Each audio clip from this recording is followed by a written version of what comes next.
Assalamu alaikum dear doctors, welcome to question solving session with Dr. M. Mass Medicine YouTube.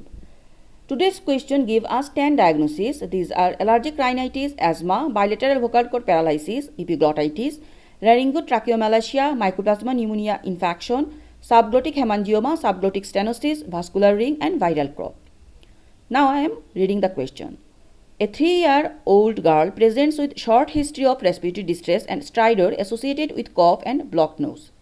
She had been well in the past apart from an episode of fever and rash at the age of 11 months, following which her parents had declined MMR immunization because they believed she had egg allergy. Here, the diagnosis is viral CROUP. First, I am explaining CROUP. CROUP or laryngotracheobronchitis. It is a viral inflammation of upper airway and peak age is 6 months to 3 years. Most common early winter and late fall.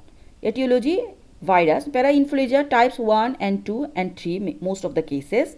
Others influenza A and B, adenovirus, respiratory syncytial virus, metapneumovirus, rhinovirus, measles, mycoplasma very rarely. Pathogenesis of CROUP. In CROUP, trachea wall becomes edematous and profuse secretion. This causes narrowing of the airway depending on extent of inflammation, severity mild, moderate and severe. Sometimes patient develop respiratory failure. Now clinical feature of CROUP. There is sudden onset of A. Characteristic barking cough, that is shield-like cough.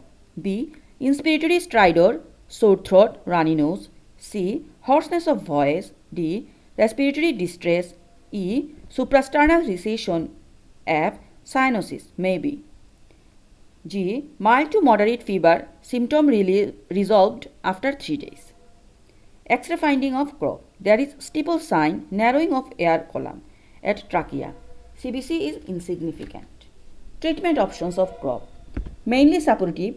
Keep child comfortable as possible along parent's lap. Avoid unnecessary painful intervention. Oxygen, steroid, that is dexamethasone, prednisolone, nebulized budesonide.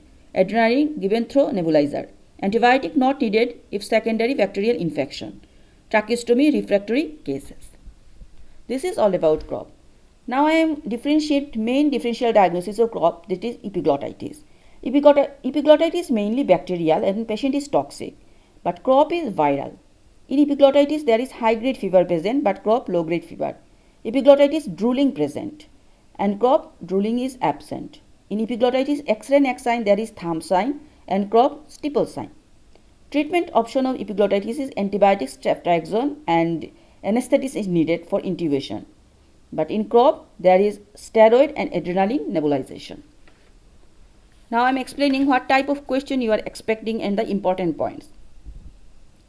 First of all, in CROUP, the etiology which is most important, that is parainfluenza type 1, type 2 and type 3. This question can come, directly diagnosis can become, and its key points for diagnosis is there is barking cough, short history and there is stridor but drooling is absent. X-ray sign is stipple sign. This image is showing the stipple sign, that is narrowing of the air column. Another question is come from CROUP, that is its treatment options, what you will choose, that is oral dexamethasone. And what is the dose of oral dexamethasone? That is 0.15 milligram per kg. So dexamethasone or oral dexamethasone is the choice and its dose is 0.15 milligram per kg. This is all about this question explanation. Please check the description box, playlist and the topic options. Then your confusion will be much more clear. And do subscribe and share my channel everyone. Thank you.